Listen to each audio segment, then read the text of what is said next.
We haven't done a Thursday episode, and I honestly I don't know how long. Life gets busy once you have real jobs and do this on the side. Jack Purdy here. I'm with Stephen Thompson from the Pittsburgh Post-Gazette. That's the formal term, correct? Yes, that's it. Nice, nice. He will be here in Atlanta this weekend covering the game, covering the Pitt Panther side of things, and so we want to welcome him on and figure out what the hell is going on with the Panthers because for both teams this is their biggest game, and at least it's been the biggest game in a decade for Tech. I don't know if you have a idea in your head of how long it's been since they've had this impactful of a game for the Panthers, but it's not that recent, I have to imagine.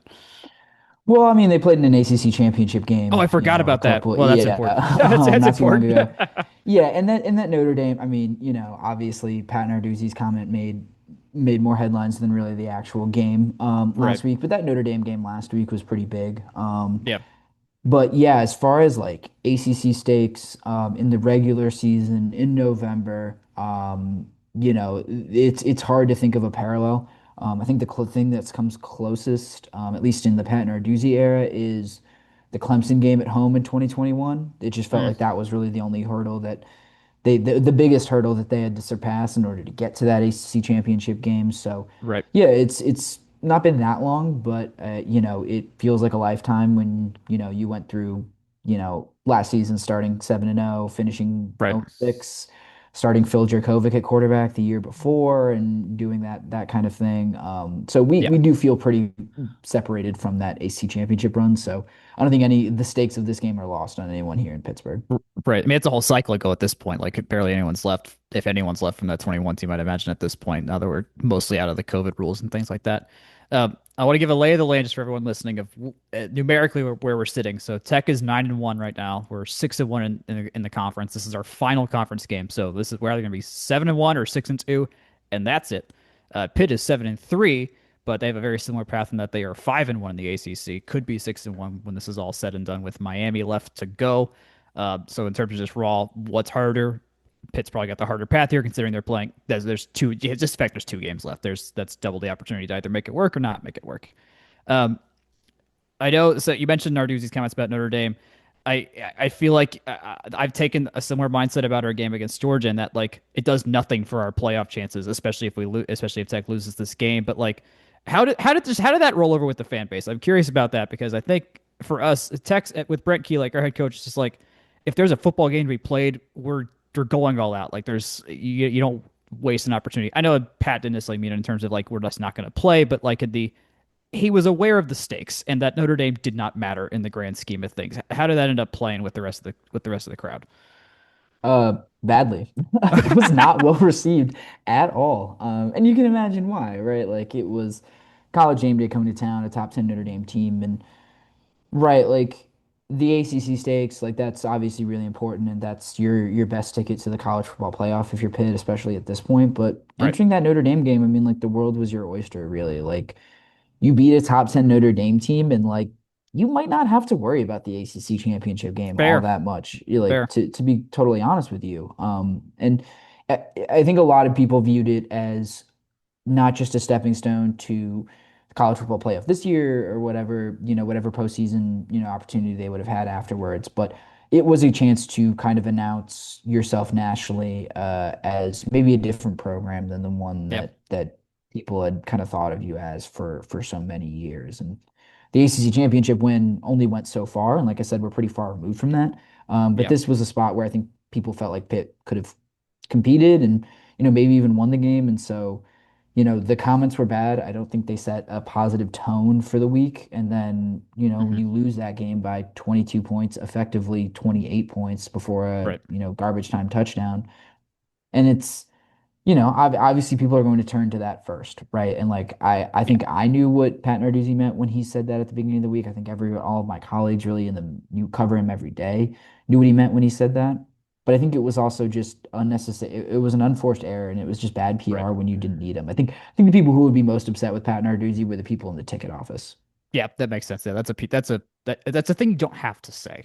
Yeah, Is it yeah. true? Sure, but you don't like that someone else can say that. Like Well, people right, like there are a million different ways to answer that question. Like, right. oh, well, we know the opportunity we have in front of us is really important, but our season doesn't end after this. Like, Exactly. it's yeah. Yes, there's ways. Yes, and there's other people out there that are that can say the more raw truth of that if you want to go that far. But it's like, yeah, why do you need that? Um, in terms of just your gut reaction, taking where the season's at right now, I guess give me a confidence level of where in terms of the ability for this team to beat anybody. Like where is your head sit at right now in terms of like, hey, just give us any team. Here's how I'm feeling about Pitt right now. Yeah, I'd say more confident than pessimistic. I mean, that Notre Dame loss obviously does a number on you, but I mean, Pitt hasn't been able to compete with Notre Dame really at all since, like they've played them Mm, 5 times since Pat Narduzzi's been there. They've lost all five, and I think the scoring margin is like, I think after this one, it was like 201 to 71 or something like whew, that. So very few of these games have been pretty close.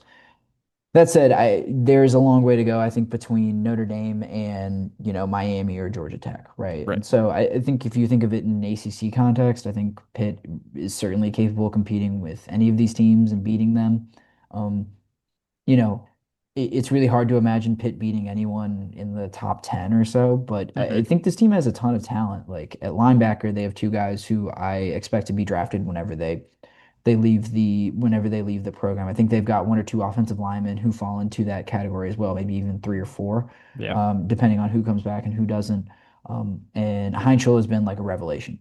So as bad as he looked against Notre Dame, as rough as the turnovers at the end of the Stanford game before that were, he's made a lot of mistakes, but the talent is really obvious. And so when Yep. that's clicking, when he's at his best, when he's able to create some magical plays and keep the offense on schedule, he looks special and he looks like a building block for a long time. So with that all in mind, and when this team is fully healthy, which they're not going to be for this game, and they haven't really been all season, I think you really love the talent that they have. And they beat up on a bunch of bad teams to be in this position, but they beat up on them, right? I think they beat a Yep. lot of those teams by the margins that you would want them to. So compete with anybody, I wouldn't really say that about this Pitt team, but they are certainly capable of winning the ACC, and they're certainly capable of competing with the last two teams on their schedule, I would say. Yeah, I think I agree. Look at the advanced stats on game on paper for the defense, and it looks very nice in terms of just pure EPA per play and average distance on third downs.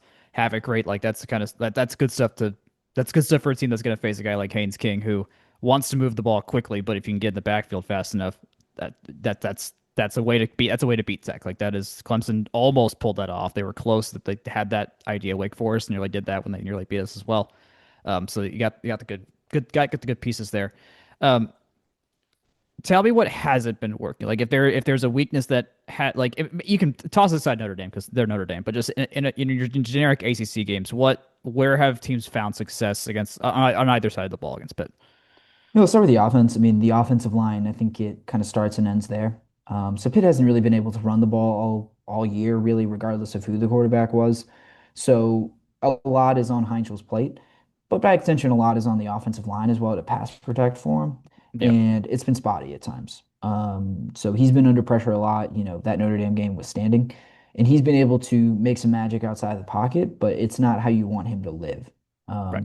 The other thing is, kind of about piggybacking off of that is that there have been times where this offensive line has been really highly penalized, putting them behind the sticks, putting opposing defenses in really advantageous situations to rush the passer and put, pressure on Mason Heintschel. So, the offensive line, I think a lot revolves around them, and their ability to give Mason Heintschel as much time as possible. Yeah, And then on the defensive side of the ball, Pitt has been prone to giving up some big plays. Like you said, a lot of the advanced metrics really like them, success rate, EPA per play, things like that, especially in the run defense. But even the pass defense doesn't look nearly as bad as maybe the eye test does. mm, But it's because they have been prone to giving up some big plays. So, 56-yard run from Jeremiah Love for a touchdown against Notre Dame. yeah, Hollywood Smothers had a 76-yard run against Pitt when NC State played them for a touchdown. I'm trying to think of some other ones. They gave up a couple big pass plays to Stanford when they went out there. mm, Didn't end up mattering because Stanford really couldn't do anything in the red zone. But and then I'm trying to think of some others like West Virginia, it was kind of in Louisville, it was kind of death by 1,000 cuts. They just weren't able to stay on the field, but that was, a much different team or get off the field, I guess, on defense. But yeah, this Pitt team, both mainly because of how they are built, selling out against the run, a lot of guys in the box, corners and DBs on islands. You can give up big play. You're susceptible to big plays in the pass and the run game. Got it. Passing pretty self-explanatory when you guys got guys in one-on-one matchups, but the run game when you're putting so many guys close to the line of scrimmage, guy breaks through that level and you got to chase him down from behind. So Yeah. that's kind of been an Achilles heel for Pitt. I think when the defense has been mostly good, but when they're giving up big plays or when teams are able to lean on them, when they are able to convert third downs at a high rate, when they're able to run the ball, which hasn't been all that often this year, that's where the defense can kind of start to fall apart because the depth isn't spectacular, both because of injuries and just because of how the roster looks.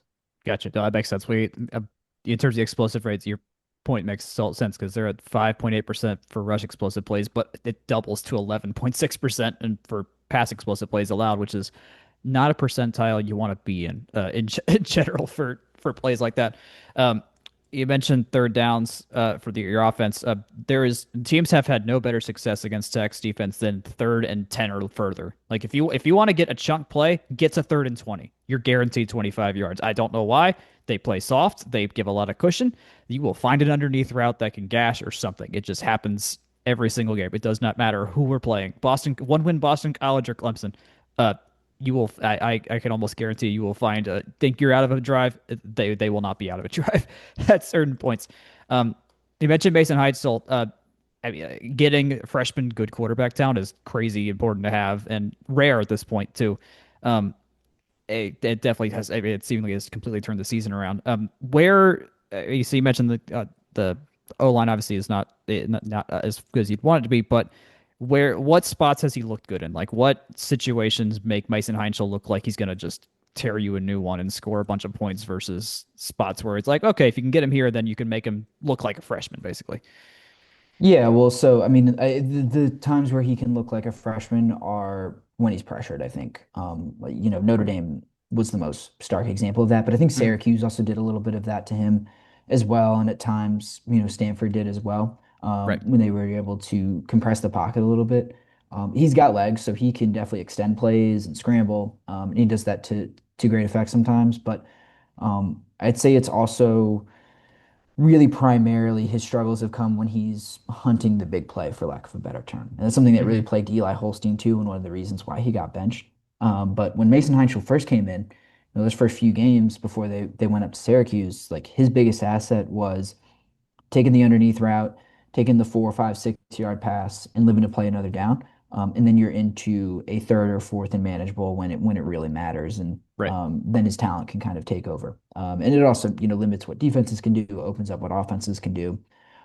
So he is at his best when he is not, and they have used this term, coaches and Mason himself, when he's not trying to be the hero, right? When he's right, not trying to be right. Superman, when he's not trying to win the game all by himself. They've got some nice playmakers, some guys who can definitely create yards after the catch, and that's been a huge asset for him.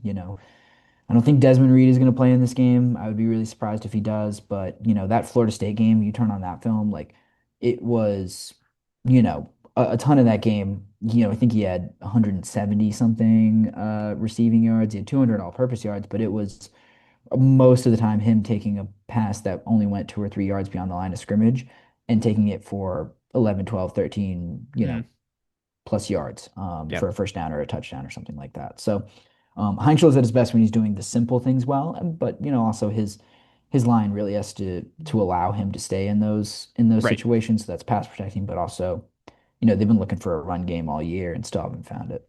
Yeah, that makes sense. I have a feeling, well, at least last week, Turbo Richard gashed Tech up at Boston College, but he's got some established credentials as a running back. So there's a it. Tech has looked porous as hell. I don't. They're reportedly they're going to simplify some things, like go all Wade Phillips and just basically just like make it as simple as possible defensively. Which I mean they might have to do because no, they've been missing assignments like crazy.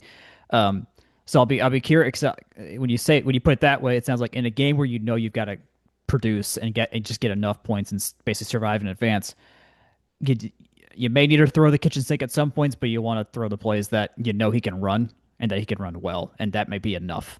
Um, which will be even that will be an interesting test for Tech's defense with how poorly they've performed the last 2 weeks. Where I think they allowed, I mean, it was I think seven score eight or 7 or 8 scoring drives against Notre Dame or not Notre Dame, North Carolina State, and then the only drives that Boston College didn't score on were ones where they just threw in completions basically on catchable balls. So Yeah, I think the pressure thing will be big if we can get pressure. We have a guy, JJ Vandenberg, who can get pressure. He's a strong ass dude, but if he's gonna need some help, and that'll like any football game, line of scrimmage will generally tell you a lot of things about what's going on there.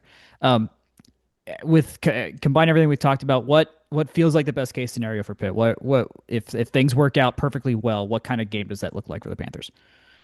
Yeah, I mean it's a like we talked about, it's a good rushing defense in particular. So I don't think this will happen. In fact, I would really, it's, 99% certain it won't happen. But if they're able to bottle up Haynes King at all, if they can Mhm. improve the tackling from last week against Notre Dame, that'll be really critical. But if they're able to, bottle him up, put some pressure on him when he passes, but really just tackle well in the run game, I Yep. think that would be huge. That's kind of the best case scenario. Then you don't have as much pressure on Mason Heintschel to score every drive. He probably won't press as hard, Yep. and that'll make it easier for him to protect the football and stay in some of the easier situations like we talked about. Um, that's the best case scenario I can think of, where like they force Haynes King to be a passer, which I know he's really good at that, but it seems like it's all kind of set up through the run game as well. Yep. That's where he's most dangerous. So. If you're able to do that, I think Pitt is going to have a bunch of chance to put points up. As long as they're in manageable situations and convert in the red zone, I think that's certainly in the cards. But um, I that's best case scenario, and I'm really not betting on either of those things happen at all. I think there are going to be some hiccups for Pitt on both sides. That makes sense. I mean, I would say the offense is going to have hiccups, but they've gone for Haynes King had 400 all-purpose, no, 500 all-purpose yards against North Carolina State in a losing effort, and then the team had 600 yards of all per total yards against Boston College and barely won. So they're clicking.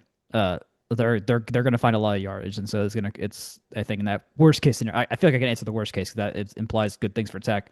It's where we have figured out a how to tackle properly compared to last week, and figure out how to cover guys properly in those intermediate routes that they're short intermediate routes that Mason needs to throw, and then just maybe two sacks. Like if we get one, it feels like a good game right now. So it's just enough of that kind of pressure, and as you mentioned, like penalties. Like if the penalties do end up stacking up, like that could just kill momentum, and the stadium's going to be sold out. Like Right. that's going to play a factor. It just in the noise and the environment of Bobby Dodd as well. Yeah, I mean Pitt's played in some big games this year, some really good environments. But I think about like the Syracuse game most acutely because it was, I don't think anyone thinks of that the dome as like a super Hmm. intimidating environment. But when Right. went up there, it was homecoming, really good crowd, Mm, and with the dome over top, it gets really loud in there. yeah. And Pitt had a mountain of penalties. I think Kendall Stanley, who I'd expect to play the majority of the snaps at left tackle, I think had like 5 or 6 Oh penalties God. in that game. Yeah, so that really just nuked the offense right away. Yeah. So penalties are really a huge thing, I think, to look at. When Pitt has the ball, like that offensive line can avoid some of the procedural penalties. I think you're in okay shape, but Yeah. the false starts and the holdings and stuff, and the procedural stuff starts mounting, then Pitt's going to be in for a long afternoon or a Yeah. long night. And that makes it compile that with a freshman quarterback who, Mhm. this is as big of a game he's ever played in his life. Like that does the moment become too much? I mean, just for his sake, I hope he plays well. Like that'll be good for I think it's good for everybody if he plays well. But yeah, that'll be that's the test. Like the you got the cojones to make it through a situation like this in a night game and whatnot. Most likely, I'm trying to compile what we've both said in my brain of what feels most likely. I feel like this is a touchdown game. Like I don't think like y'all are gonna score. Like that undoubtedly both teams are gonna score. Yep. Um, I don't want we've scored 36 points 2 weeks in a row. I feel like we have the ability to score more than that. I also feel like 36 feels about right as well. If you had a point total now, what feels right for Pitt at this point for a game like this? I I really think like this game's going to get into the 70s. Like I would expect at least one of these teams to put up 40, probably the Mm, winning team. Yeah, I'm with you. I think both teams are going to score. I really haven't seen anything that indicates otherwise. yeah, I think it's more likely that Georgia Tech puts up a ton of points. Like I think they're scoring at least 30, win, lose, or draw. Well, yeah, 35, probably win, lose, or draw. I think it's really all about because if Pitt is not able to stay on the field, I think Georgia Tech's going to run this up, and it's going to be pretty ugly, and it's going to be a 40 to 45 to 20 something type of game. Um, but even if I mean, yeah, if it's competitive, then Pitt's going to be in the 30s as well, or yeah. the losing team's going to be in the 30. Like I think the We're not watching baseline. it. Yeah, we're not watching a 20-17 game. Like No, that's not a no, thing we're about to get into. Yeah, yeah. no. Yeah. So I really do think that over under, I think it's at like 61 and a half or something. Like that is the easiest That bet you feels could low. possibly That make. feels Yeah, so yeah, low. Oh my exactly. God. Like, yeah. So yeah, I think we're gonna see a lot of points. I think it's gonna be a fun game, and it's gonna be a lot of points. And I would say it's more likely to be like a one score game, like a less than a touchdown, than it is to be, more than 10 points. Tech doesn't play blowout games. That's just not a thing we do. So I'm not trying to speak that into existence, but we've seen this Hey, enough trends to are where trends, patterns are patterns. It's trends. Yes, Brent Key loves to make our hearts age 10 years in a single evening against teams that we think we should beat or we barely think we can beat. It doesn't matter who. It's just it gets like that. So um, okay, non-football. Have you been to Atlanta before? I know you're coming down for this game. No, this is gonna be my first time. I'm really excited. Nice. That'll be you're gonna well you'll have all day to see some stuff and get the entire campus in its best form. It's our first night game, home night game, and only home night game of the season. So this you'll see campus in tip top shape this week, which will be really cool. I mean, I guess if I can throw a question at you, I guess Sure. just can you speak to like what the reception is going to be for Haynes King? He comes out for senior night. Like, I'm Oh just my sure that's going God, to be the loudest cheer it's of the night. easily. I mean, he's our best quarterback since Joe Hamilton back in the late '90s. And so I mean that is I mean I was born the year he was a Heisman finalist. So like it is a generation and then some of people that have not seen a quarterback this good at Georgia Tech. Mhm. And I mean of course you can really do and you can really do like name shirts back in the day, but like yeah, his jersey and his shirts everywhere on campus.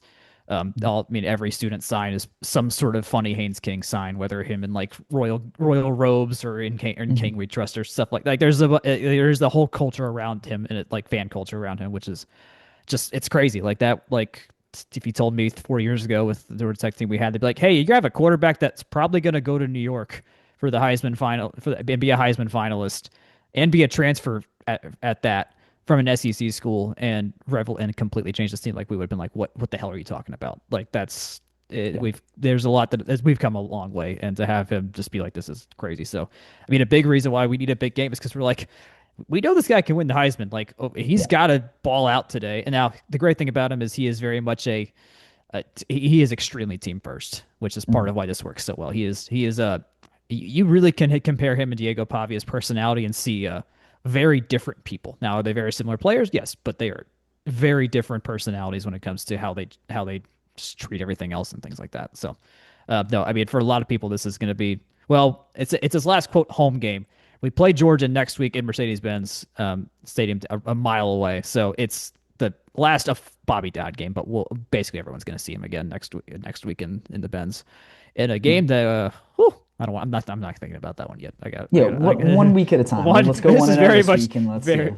very much 1 week at a time. So awesome, Stephen. Thank you. This is awesome. Well, you'll find me on campus. We'll be around.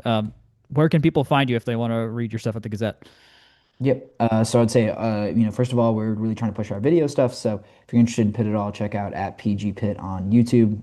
Me and my partner Abby, we do a ton of stuff on there. Our written work is at post-gazette.com. And then I'm on Twitter at Stephen E. Tom. So it's just my first name, middle initial E, and then the first four names of my last name.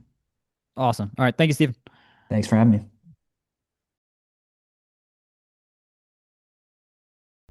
Coming back, just me here. Um, it's a big game this weekend, as me and Stephen noted just now. For those of you coming to campus this weekend, the game is sold out, so just be aware. Get in the stadium early if you can.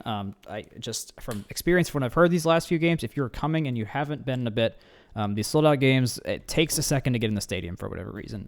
There's just been we aren't used to that, and our security hasn't necessarily caught up to the idea that there's gonna be 51,000 people actually showing up all at basically the same time. So if you can get in like half an hour early, 20 minutes early, that can go a long way in helping make sure everyone can get in the stadium on time. Because as we noted, it's senior day. This is gonna be Haynes King final game in Bobby Dodd. It's gonna be Jamal Haynes' final game in Bobby Dodd, and a lot of other guys' final game in Bobby Dodd. Not necessarily the last quote unquote home game, considering clean old fashioned hate counts as one technically, but it's not really one.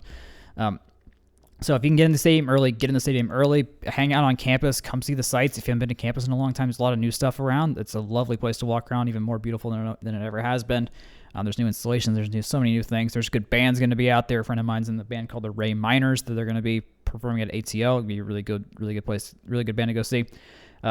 There's so much there. There's so much there. It's going to be such a great day. It won't be that cold, so you don't need to dress for layers necessarily. But I also remembering I didn't give a prediction, and we talked about it's gonna be high scoring, and I think that's true. I definitely believe that's gonna be the case. I'm in this ballpark to where it feels the vibe that I think we're heading toward is that 2022 or 2023 North Carolina game at home, like that first one where we tore down the goalposts.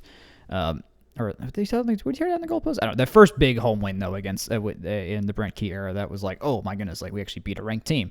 That was legit and things like that at home. Like I have that feeling. I think that game was 46-42. I wouldn't be surprised if we're in a very similar boat with the scoring this side. I mean, maybe someone gets 50. I don't think someone gets to 50, but if you told me that the winner is the first one to 40, I absolutely believe you. That makes perfect sense to me. So hopefully it's us. I mean, the offense is clicking. We can't ignore. I mean, yes, the defense has been paltry and just leaky. But the offense can win a boat race like that. It definitely can, which is a huge thing to have. Is if that's possible, that can keep us in games. And the fact that this is at home where we have been really, really strong against basically, I mean, yes, we only beat Clemson by 2 or 1 or whatever that was. But like this is a 2-year home winning streak we are possibly about to complete here, which is massive. And the fact we get this place sold out, it's going to contribute a lot to it. Like us and the fans in the stadium can contribute to Mason Heintschel having a harder time than he would have in another place, and especially away from home in a game that they have to win too. Like this is do or die for both teams. We're going to get everything. We are going to get absolutely everything from both teams. It may not be kitchen sink, as I mentioned, like in terms of play calling and things like that. But in terms of everything that they've got to win this game or whatever if they need a break glass in case of emergency, maybe they've got something there. We'll see what happens there. But nonetheless, I mean, hey, we've got the best player on the football field, and that's what matters, I think, when it's all said and done. If you're coming to campus, you can find me. I'll be around the block party. I know some more of us will be around kind of near the IC quad. I've got From the Rumble Seat stickers. If you ever want one, I've got them. We don't hand them out that often, but they do exist for people that are loyal listeners like y'all.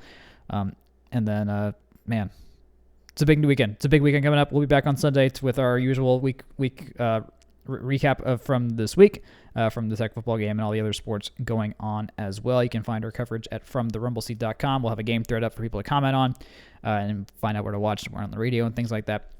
Then I'll have the recap up that night of the game. So with that, thanks y'all for listening. Go Jackets.